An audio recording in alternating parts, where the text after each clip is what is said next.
Wailul likulli humazatil lumazah. Wail. Ada yang menyebut itu nama lembah yang berada di neraka jahanam. Atau wail bermakna celaka orang tersebut. Siapa yang suka mencela, yang suka mengumpat, yang suka memaki, kerjanya orang ini apa?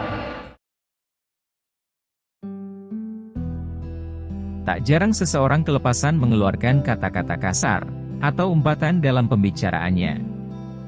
Itu bisa disebabkan khilaf atau bahkan karena kebiasaan. Secara bahasa, mengumpat berarti mengucapkan kata-kata kasar, kotor, atau tidak sopan kepada orang lain. Secara etimologi, kata mengumpat berasal dari kata umpat yang berarti umpatan atau cacian. Mengumpat atau menggunjing, atau ngerasani, menurut Imam Al-Ghazali ialah seseorang menceritakan kekurangan orang lain, yang kemungkinan orang yang dibicarakan tersebut tidak suka, jika mengetahui atau mendengarkan bahwa kekurangannya dibeberkan kepada orang lain. Meskipun apa yang dikatakan tersebut sungguh benar adanya. Adapun jika mengatakan kekurangan orang lain yang tidak sesuai dengan kenyataan orang yang dibicarakan, disebut dengan fitnah atau buhtan, bukan mengumpat atau ghibah. Kekurangan orang boleh jadi terletak pada tubuh, keturunan, akhlak, pekerjaan, bicara, urusan agama, pakaian, rumah, perhiasan dan seterusnya. Kekurangsempurnaan tubuh seperti pendeknya, tinggi atau sifat apa saja yang tidak ingin dibicarakan. Cacat keturunan seperti bapak orang yang berbuat dosa atau jahat. Kejelekan akhlak atau sifat tercela seperti kebahilan dan sifat pengecut. Umpatan tidak terbatas pada lisan saja, menyatakan kekurangan orang bisa dengan berbagai cara, seperti tulisan, meniru-nirukan, isyarat dengan tangan, menggerakkan alis mata dan sebagainya. Menyebutkan kekurangan orang dengan menuliskannya dalam buku, juga termasuk umpatan. Termasuk menuliskannya di status Facebook, di status WhatsApp, di story Instagram, dan sosial media lainnya. Umpatan seperti ini tidak diperbolehkan kepada siapa saja, meskipun orangnya sudah meninggal. Dunia maya, kini seolah menjadi media yang bisa mempermudah orang untuk melaknat atau mengumpat orang lain yang tidak sepemikiran atau beda dukungan. Ironisnya, mengumpat dilakukan bukan hanya oleh orang yang tak berpendidikan. Orang yang berpendidikan tinggi pun melaknat orang lain dengan tulisan atau kata-katanya. Seolah perbuatannya tersebut benar dan diperbolehkan agama. Padahal Islam sangat melarangnya. Percaya kepada apa yang dikatakan si pengumpat terhitung mengumpat pula. Berdiam diri terhadap perbuatan mengumpat berarti turut ambil bagian, kecuali kalau tidak mampu mencegahnya atau meninggalkan tempat orang yang sedang mengumpat tersebut. Jika terpaksa berdiam diri tidak bisa meninggalkan, haruslah umpatan tersebut dibenci dalam batin. Tidak boleh rida pada umpatan orang.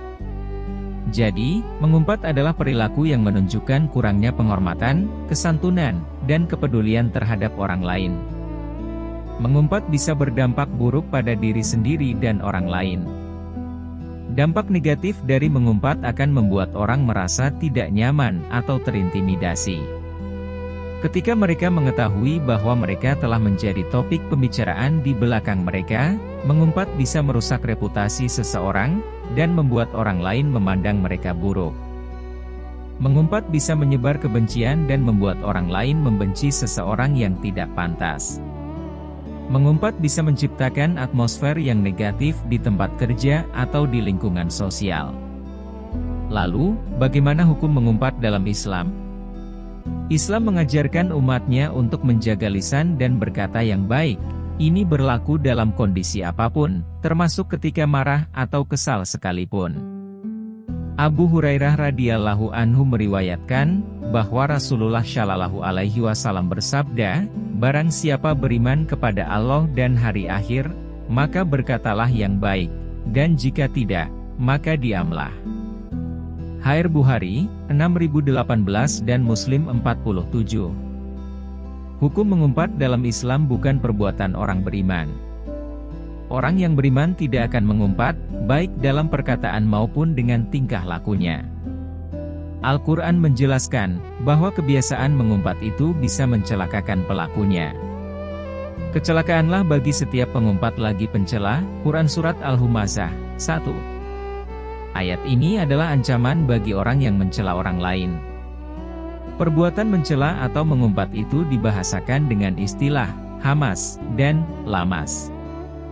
Hamas adalah mencela dan mengumpat orang lain dengan isyarat dan perbuatan. Sedangkan lamas adalah mencela orang lain dengan ucapan. Al-Quran juga menyebutkan, bahwa di antara orang yang tidak boleh diikuti adalah orang yang banyak mengumpat dengan kata-kata kotor, yang banyak mencela, yang kian kemari menghambur fitnah. Quran Surat Al-Qalam, 11. Hukum mengumpat dalam Islam.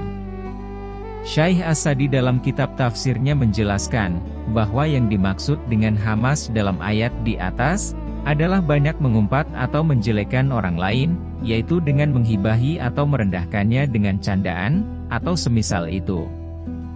Jadi, mengumpat atau mencela itu bukanlah perbuatan baik, perbuatan itu terlarang dalam Islam.